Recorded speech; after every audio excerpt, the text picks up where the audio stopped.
Мындагы жумушчулардын кубанычында чек жок. Анткени тоону тешип казуу иштери ийгиликтүү аткарылды.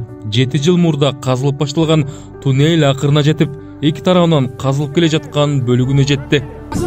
Açıldı oynasa.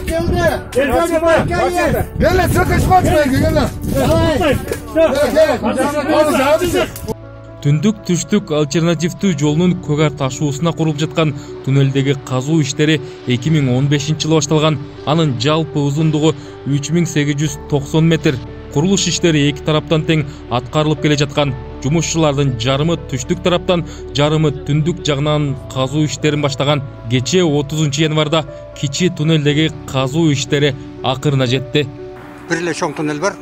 Анан жанында штольня деген дагы бир транспорттук туннелибиз бар. Ошо транспорттук туннель, кичине туннель ачылды. Просвет көрүндү да эки жагынан тешилип, машина өтөт дегенден пока да иштеш керек. Мындан кийин дагы азыр бизде верхний уступ коет. Верхний уступ жагын алдык, где-то потолоктон где-то 3 метр 4 метр ылдый жакта. Анан ылдый жакта демеге жолго чейин жетиш үчүн дагы 6-7 метр алыш керек. Ошол иштер азыр жүрүп жатат. Андан башка дагы бул ачылышы менен эле машина өтүп кетет деген сөз эмес.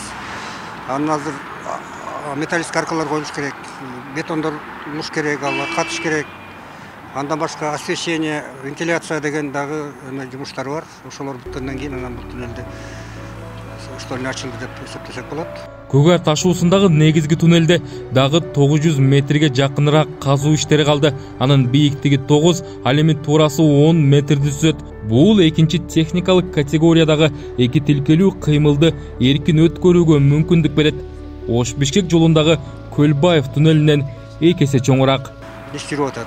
Бул туннелдин ачылышы биздин негизги туннелдин жумуштарынын тездешине шарт түзөт. Себеби биз анын ортосунан дагы тешип алып, баягы штольнядан основной туннелге.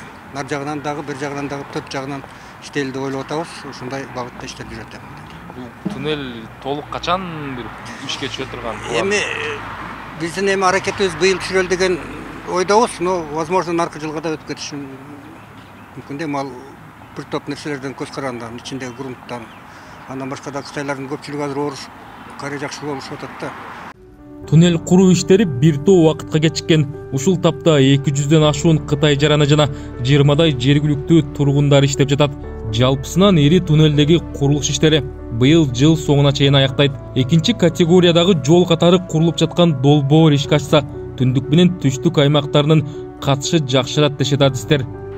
Төө ашы менен жолго түшүп, атайын бир жумуш менен эле келбесе, каттоо бир аз кыйын болчу. Азыркы учурда мына Кудай кааласа быйыл жолдун толук ачылат деп атышат. Ачылган учурда, значит, демек биздин элдин каттоосу бири-бирине болгон мамилеси баягындай түшүнүктөрдүн жок болгондугу биз үчүн кубанычтуу болот. Сөзсүз ал нерсе кыскарат деп ойлойм. Себеби ошол көлдүк туугандар, нарындык туугандар, көбү Жалал-Абад деген жерди, Ош, Баткен деген жерди көрө электер бар. Кыдырып келип кетсек дейт, бирок жолдун алыстыгынан келе алышкан эмес.